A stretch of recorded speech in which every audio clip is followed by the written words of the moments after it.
BJP के प्रदेश अध्यक्ष सह बिहार के उप मुख्यमंत्री सम्राट चौधरी ने आरोप पत्र जारी किया। आज बीजेपी के मीडिया सेंटर में बीजेपी के प्रदेश अध्यक्ष सम्राट चौधरी ने किया प्रेस वार्ता। आज के इस प्रेस वार्ता में पटना साहिब लोकसभा के सांसद रविशंकर प्रसाद, पाटलिपुत्र लोकसभा क्षेत्र के सांसद रामकृपाल यादव, एमएलसी रणवीर नंदन, संजय टाइगर, मीडिया प्रभारी दानिश इकबाल और अन्य मौजूद रहे। आज के इस प्रेस वार्ता में ठगबंधन नामक आरोप पत्र जारी किया। इस दौरान बीजेपी के प्रदेश अध्यक्ष ने राजद और कांग्रेस पर गंभीर आरोप भी लगाए और बिहार के सभी 40 लोकसभा सीट पर जीत का दावा किया। एमए न्यूज लाइव के लिए नीरज कुमार की विशेष रिपोर्ट पटना से। आज यहाँ इस प्रेस कॉन्फ्रेंस में उपस्थित भारत सरकार के पूर्व मंत्री और पटना साहिब के लोकप्रिय उम्मीदवार आदरणीय रविशंकर प्रसाद जी, भारत सरकार के पूर्व मंत्री और पाटलिपुत्र के लोकसभा के उम्मीदवार आदरणीय रामकृपाल यादव जी, आदरणीय राजेंद्र गुप्ता जी, रणवीर नंदन जी, संजय टाइगर जी, दानिश इकबाल जी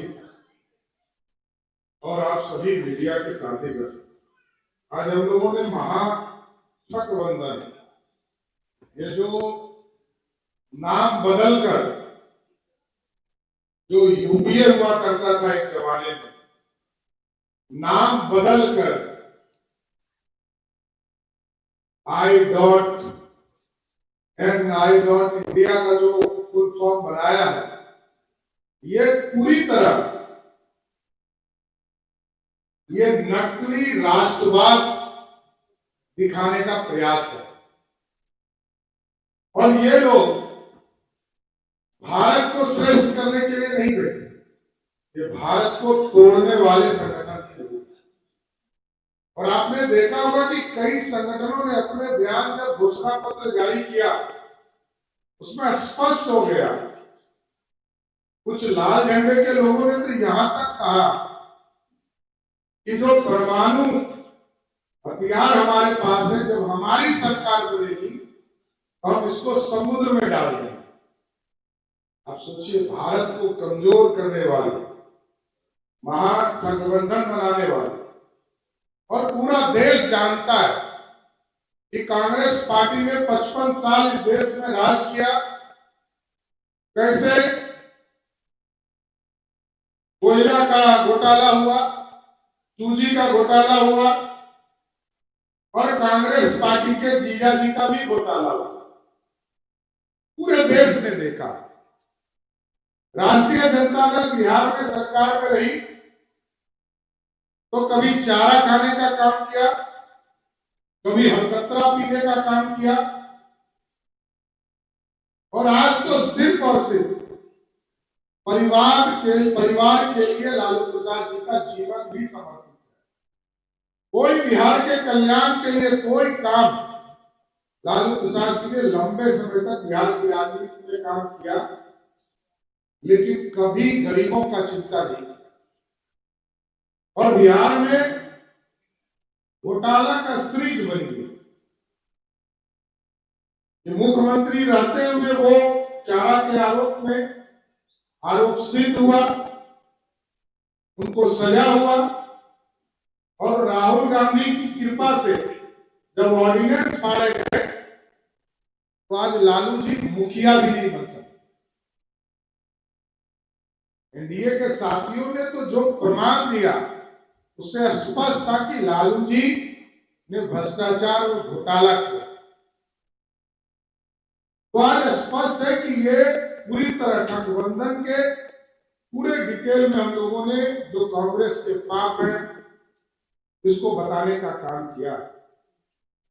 चाहे वो आपको याद होगा कि 83-84 में जो दंगे हुए इस देश में, दंगे में पूरी तरह कांग्रेस का हाथ रहा। बिहार में भागलपुर का दंगा हुआ, उसमें कांग्रेस पार्टी का हाथ रहा। जबकि एनडीए की सरकार बनी तो दंगे में जो लोग थे उनको सजा भी देने का काम किया गया और उनको मुआवजा भी देना का काम किया, जिन लोगों के ऊपर एक तरह से अत्याचार हुआ। तो साथियों एकदम स्पष्ट है, ये राजद की लूट और भ्रष्टाचार ये पूरी तरह एक एक देश की जनता जान रही है और सब समझ चुके हैं कि इस भारत में एक ऐसे प्रधानमंत्री आज हमको मिले हैं, आदरणीय नरेंद्र मोदी जी के नेतृत्व में भारत भी श्रेष्ठ हो रहा है और प्रदेशों की सरकार को भी श्रेष्ठ बनाने का काम किया है। और आप लोगों ने देखा कि 2004 से लेकर 14 तक जब बिहार की सरकार और देश की सरकार चल रही थी, तो बिहार जैसे राज्य को 30 फाइनेंस में जितनी राशि मिली मात्र 7,000 करोड़ रुपया, और उसके बाद जब एनडीए की सरकार बनी, आप समझ सकते हैं कि आज बजट का लगभग 80% राशि देश के यशस्वी प्रधानमंत्री नरेंद्र मोदी ने 2,78,000 करोड़ का बजट है बिहार का, जिसमें लगभग 2 लाख करोड़ रुपया भारत की सरकार सहायता करती है, असिस्टेंट देती है, टैक्सों से आता है। आप सोचिए कि बिहार जैसे प्रदेश को विकसित बनाने में नरेंद्र मोदी जी की सरकार है। लेकिन कांग्रेस पार्टी एक तो परिवारवाद में विश्वास करती है, दूसरा जो राष्ट्रीय जनता दल उनके गठबंधन के लोग हैं वो पूर्ण रूप से सिर्फ एक परिवार के प्रति ही पूरा जीवन है, कोई दूसरा कुछ नहीं। इसलिए आज इस पूरे एक पूरा ब्रीफ आपको उपलब्ध कराया गया है कि गठबंधन के लोग पूरी तरह भारत को लूटने का काम करेंगे, नौजवानों को ठगने का काम करेंगे और नौजवानों को यह दिखाया जा रहा है कि हमने ही काम किया, जबकि 17 महीने में आप स्वयं जानते हैं कि उनके युवराज, राजद के युवराज जिस डिपार्टमेंट में रहे एक भी सरकारी नौकरी की बहाली तक नहीं मिली। और जो पॉलिसीज हम लोगों ने बनाया 2020 10 लाख सरकारी नौकरी का कमिटमेंट गरीबों तक पहुंचाने का, नौजवानों तक पहुंचाने का, उसको हम पूरा भी कर रहे हैं। आदरणीय मुख्यमंत्री जी भी लगातार इसकी चर्चा कर। इसलिए साथियों मैं यही कहूंगा कि आज गठबंधन पूरी तरह 2024 का चुनाव हारेगा और पहले फेज का जो चुनाव हुआ इसके चारों सीट हम बड़े मार्जिन से चुनाव जीतेंगे। पहले भी जितनी चुनाव को आप देखेंगे, चाहे वो एनडीए के स्वरूप में रहा हो या भाजपा अकेले लड़ी हो, पिछला तीनों चुनाव हम सभी सीटों पर जीतने का काम किए हैं। आगे भी 2024 का जो 4 जून को रिजल्ट आएगा, ये चारों सीट कंप्लीट एनडीए को मिलेगी और 40 में 4 अभी सिर्फ टेलर है। 40 की 40 सीट बिहार से जीतकर मोदी की सरकार बनाने का काम करेगा। धन्यवाद। नरेंद्र मोदी की सरकार सबका साथ, सबका विकास, सबका प्रयास की बात है। अगर 80 करोड़ लोगों को खाना दिया जा रहा है तो सबको देते हैं ना, क्या हिंदू, क्या मुस्लिम, क्या अगड़े, क्या पिछड़े। अगर कोरोना का टीका लगा तो कोई भेदभाव किया गया? अगर ग्रामीण सड़कें बनती हैं तो सबके लिए बनती है ना। हाँ, लालू जी के राज में यहाँ हमको वोट नहीं मिला था, यहाँ बाद में करेंगे। आज स्टार्टअप हो, स्पोर्ट्स हो, सेना की भर्ती हो, माइनॉरिटीज के बच्चे बच्चियां काफी काम कर रहे हैं। तो ये हमारी सोच है। उनकी सोच क्या है? उनका मैनिफेस्टो मेरे पास है। 17 बार खाली माइनॉरिटी किया गया है, 17 बार। और मनमोहन सिंह का आपको एक भाषण याद होगा, minorities have the first claim over the national resource. और याद करिए 2004-2005 में हैदराबाद में SC ST के रिजर्वेशन में काट कर अल्पसंख्यक मुस्लिम को रिजर्वेशन देने की कोशिश की गई, जिसको हाई कोर्ट ने क्वॉश किया। तो यह है कांग्रेस का इतिहास। इसलिए अगर प्रधानमंत्री ने एक बात कही है तो कांग्रेस का जो न्याय पथ, न्याम भी या न्याय पथ, और ये देश के सामान्य जनों के साथ अन्याय पथ है। तो एक बात तो ये हमें कहना है कि ये उनकी अपने डॉक्यूमेंट में सिर्फ प्रो माइनॉरिटी स्टैंड, जुडिशरी हो, बाकी जगह हो, ये उनकी सोच है। वैसे वोट तो आना नहीं है, जीतना तो है नहीं, लेकिन वोट की कवायद हो रही। दूसरी बात, राहुल गांधी का एक स्टेटमेंट है ना महाराष्ट्र में न्याय यात्रा में कि देश में हम सबके इनकम की जांच का सर्वे कराएंगे और बाद में उसको डिस्ट्रीब्यूट करेंगे। ये उनका स्टेटमेंट ऑन रिकॉर्ड है। इसका मतलब क्या है कि जिसने कमाया अपनी मेहनत से, उसके पैसे को आप छीनना चाहते हैं।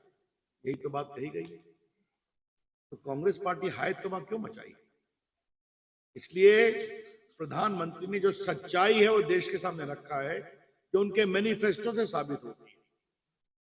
एक बात माननीय प्रदेश अध्यक्ष जी, उप मुख्यमंत्री जी ने बहुत विस्तार से बताया है, उसमें मुझे कुछ नहीं ऐड करना है, लेकिन एक बात सिर्फ आपके विचार के लिए इस ठग गठबंधन के लिए कहनी है।